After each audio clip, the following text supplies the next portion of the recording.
자, 요거는 2021학년도 수능특강 독서 인문예술 5번 지문의 5번 문제인데요.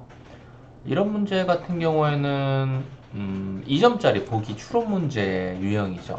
이런 녀석은 접근 방법이 일단은 무조건 보기가 짧으니까 보기에서 말하는 것이 무엇인지부터 파악을 하셔야 돼요. 보기에서 말하고 있는 게 뭐예요? 이거는 지문으로 안 봐도 별로 상관이 없어요. 뭐가 핵심인지 보기를 보고 정리할 수 있어야겠죠, 누구든. 보면 뭐라고 해요? 플라톤은 주장을 합니다. 뭘 주장을 해요? 이거 굳이 화살표 해가지고 정리할 필요도 없겠다. 플라톤은 이 초월적이고 완전한 형상이 존재한다는 것을 주장을 해요. 이게 핵심인 거죠. 그러면 이제 이것과 관련해서 헤라클레이토스가 무슨 이야기를 했는지를 파악을 하셔야 되는데, 보시면은 일단은 이 지문 문제들 거부터 합시다. 요 2점짜리 보기 추론 문제 유형 같은 경우에는 이거에 앞서서 무슨 문제가 있었냐? 일단 문제를 펴볼게요. 이거에 앞서서 이것보다 더 간단하고 빠르게 풀 수 있는 문제들을 풀었을 거잖아요. 인문예술 5에서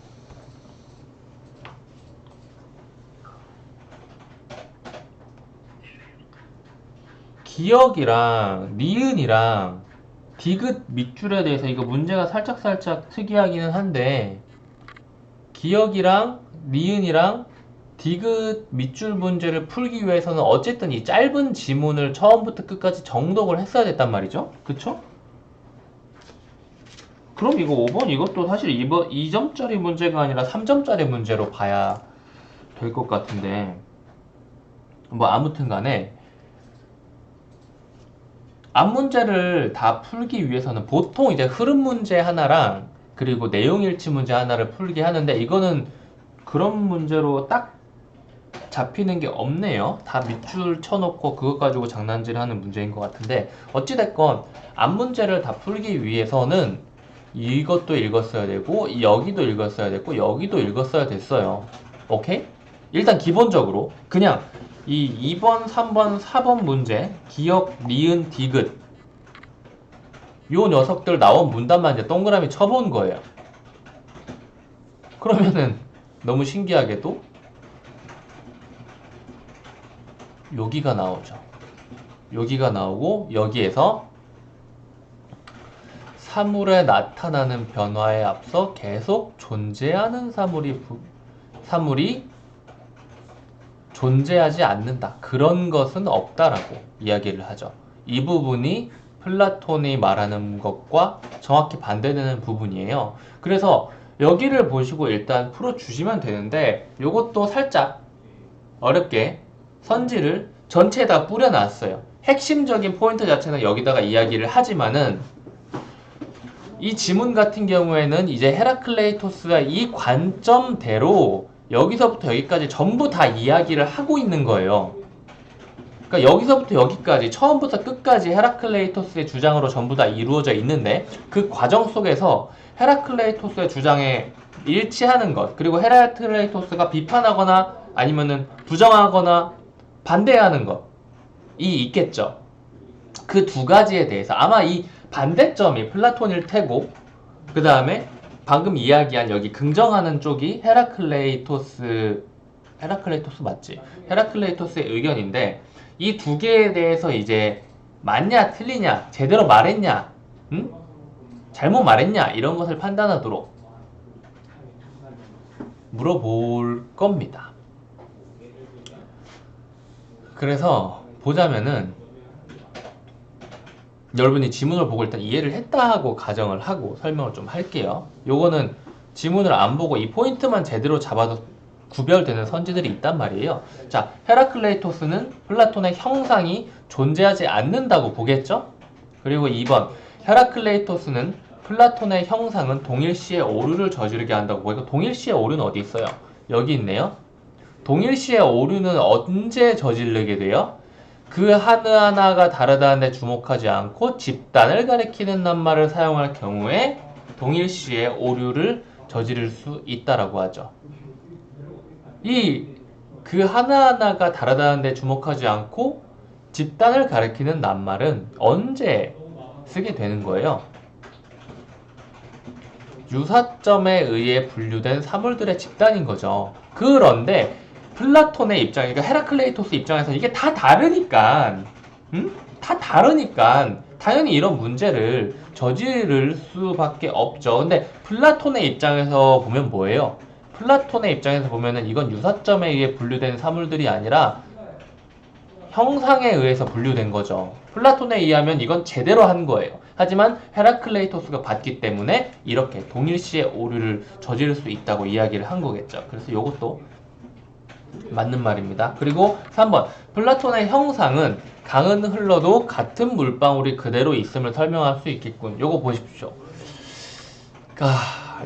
이거 좀 어려워가지고 저도 살짝 봤는데 결국은 말장난, 그러니까 맞는 말 같아 보이거든요. 적절하지 않은 게 3번인데 맞는 말 같아 보여요. 맞는 말 같아 보이는데 포인트를 잘 잡아야 돼. 자, 봐봐. 좀 쓸게요.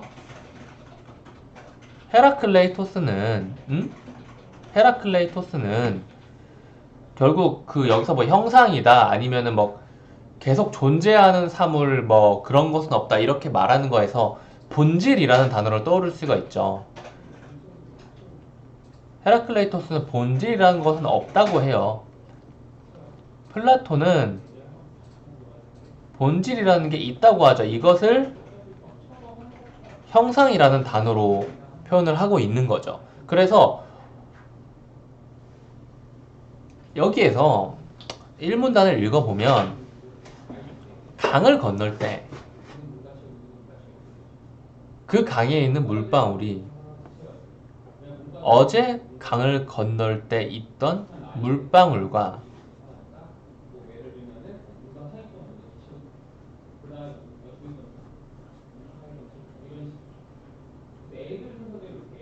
같지 않기 때문에 어제의 강과 오늘의 강이 같지 않다고 이야기를 해요.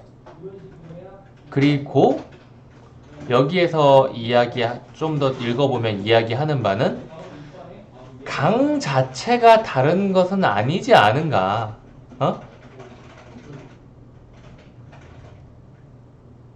결국 이야기하고 있는 것은 뭐예요?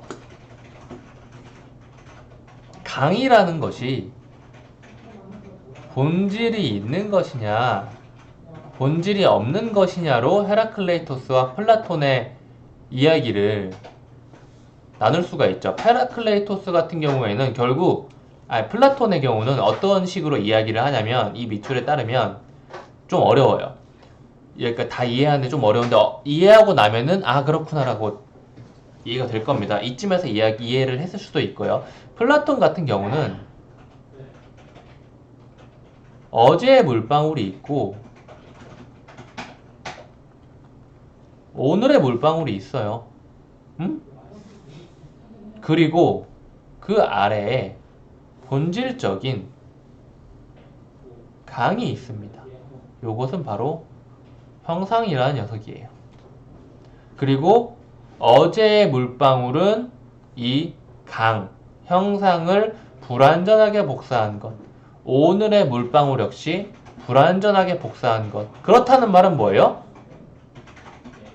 결국 어제의 물방울과 오늘의 물방울은 불완전하게 같지 않다라는 것을 전제한 거겠죠.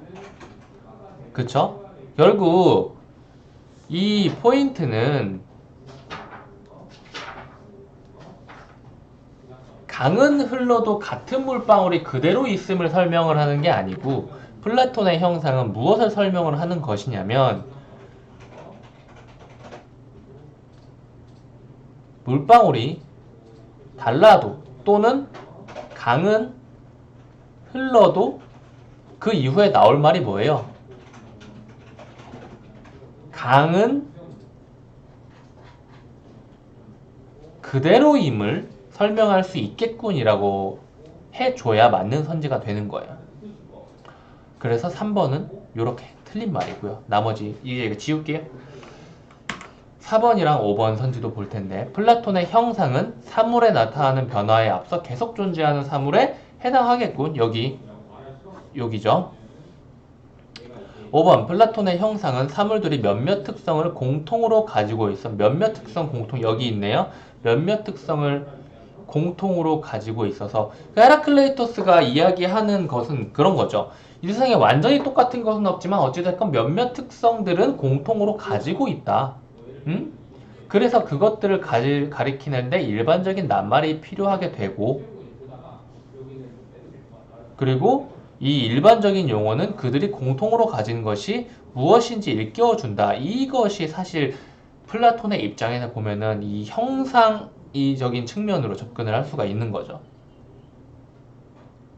무엇이든 다 공통적으로 가지고 있는 거라면 그것은 본질이 아닐까요? 라는 말이에요. 오케이? 그래서 이것도 역시 맞는 말이 되겠습니다. 사실 다른 녀석들은 어려운 게 아니라 3번 선지를 어떻게 짜가지고 생각을 하느냐가 조금 어렵겠죠? 저도 어려웠으니까요. 여기까지 할게요.